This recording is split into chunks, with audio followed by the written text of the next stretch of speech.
locked in, let me know. We'll try to work on getting you out. Can you confirm the apartment number for us? Engine 5, it's going to be apartment 3124, but we need you to stage for law enforcement. The 911 hang up. We attempted to call a calling party back and she's not answering. 660, phone back in service. Can you give me some? On EMS 20327. 142, all my guys are back in. And you can clear shift 5 to OD. She was assaulted with the shotgun, 653 open. 19. That they do have a camera that's pointing at them. I don't know if they're going to see that camera, but they do have a camera pointing at them. Just so they know. That's cool. 683 clear.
Possible for the fire department.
Okay, Lieutenant Norris, what can you tell me so far of this?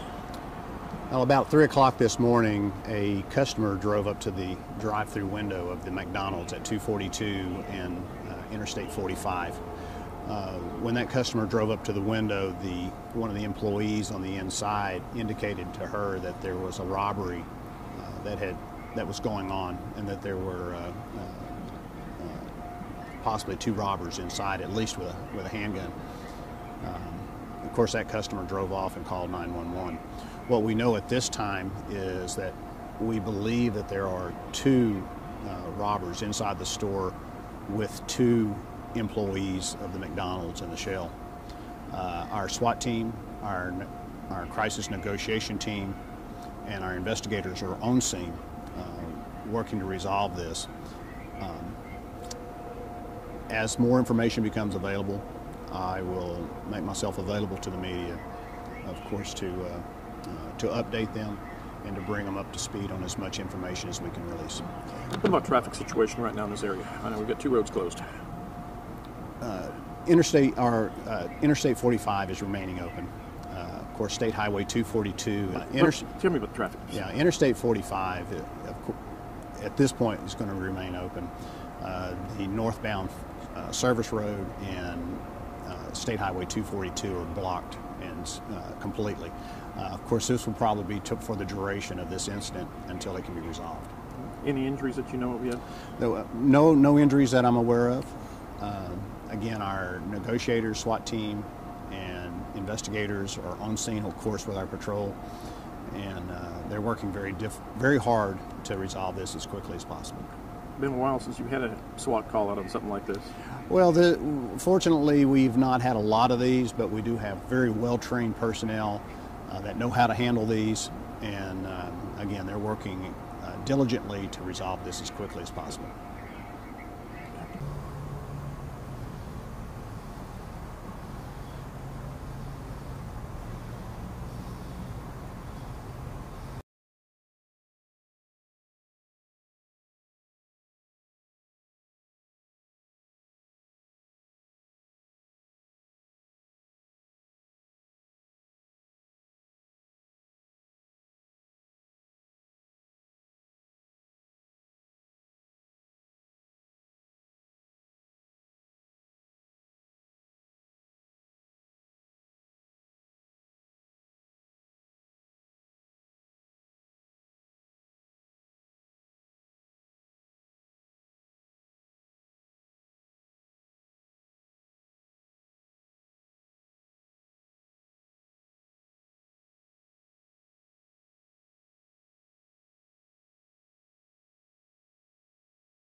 Well,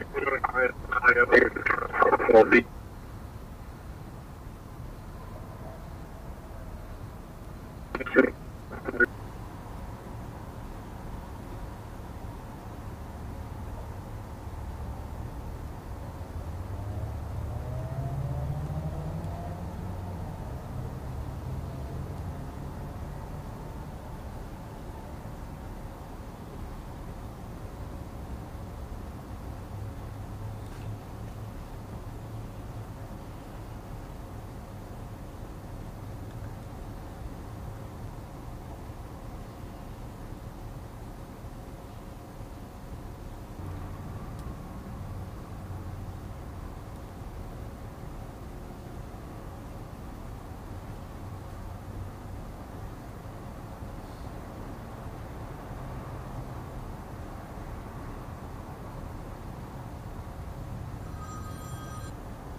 I'm ready anytime you You are. ready? I'm gonna be ready.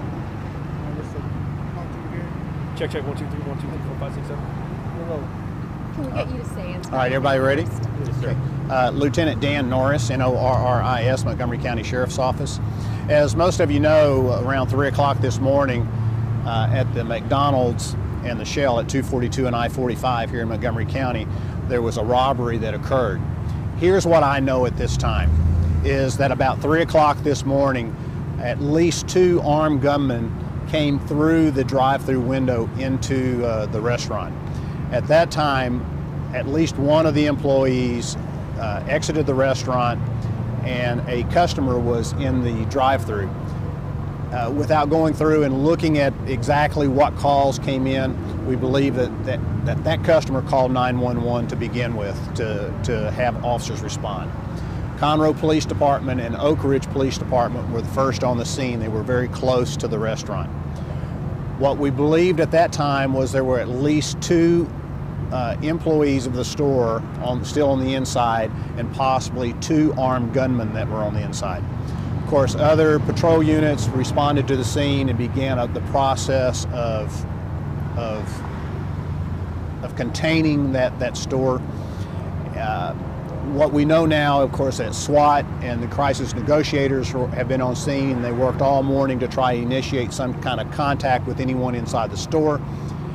What we do know at this time is that SWAT made entry into the restaurant a little bit earlier, found 2 of the employees that were hiding in the back. They brought them out safely. SWAT has cleared the store, and there are no suspects that are in the store. So the suspects are gone. All the employees are accounted for. All the employees are unharmed, and our investigators are now in the process of beginning the investigation to the actual robbery that occurred to try to determine any descriptions, any car descriptions. But at this time, everyone is accounted for, no one is injured, and there's no one in custody. The SWAT team, crisis negotiation team, and the other units will begin standing down as investigators begin their job on debriefing the witnesses. We hope to have the roadways open as quickly as possible, and I'm sure that won't be very long. Do you believe that these suspects got out before the area was contained, or did they somehow make it out as there were police all around? Well, we don't believe they certainly got out as the SWAT team and as many of the other units began to arrive. Of course, there's always a delay from the time that there's notification of a crime and certainly the arrival of SWAT team or other units. So somewhere in there, we believe fully that they exited the store and left. We don't know if they had a vehicle, but we are in the process of trying to debrief. Certainly no fault with the employees. No one blames them for remaining where they were. Certainly don't blame them at all. Because if I believe that there were still armed suspects possibly in the store, I would stay put too. And I believe most everybody would do that. But our investigators are in the process of interviewing them to try to determine exactly what happened, exactly what a suspect description may be. And then, of course, we'll follow this up with a press release later in the day with, hopefully, with as much of that information as we can release. Any kind of description at all? Very, very vaguely. Before I came over here, they believed that the suspects were at least two male black suspects. However, that is very early in the investigation, and until the witnesses are fully debriefed and interviewed, it's hard to say. Just for clarity, were there 3 total employees inside? One of them managed to leave, 2 of them were found? There were 2 that were hiding in the store that SWAT team was able to remove. There was at least 1 employee that exited the store when saw the armed gunman, and my understanding is he exited the same way they came in, which was out the drive-through window. But again, some of this is still vague. We'll try to identify the exact timeline of events, and we'll get that out to you as soon as we can. But the important part right now is that we'll start trying to get the roadways open. The businesses that employees have not been able to get to, we'll certainly start trying to get them back to their regular Saturday morning routines. And another important thing is no one's hurt, and we're moving forward. Okay, anything else I can answer? Do you have any idea on sort of the response time? Are you thinking 5 minutes, 10 minutes, 30 seconds? It's my understanding that the response time of those 2 original patrol units was very, very fast, but I don't have the exact time. Okay. Of course, there's always a delay between the time someone starts to call, we receive the call, and dispatch, but I'm sure the time frame was not broad at all. Okay? Thank you. Thanks, guys. Thanks, sir. Thanks. Sorry you made the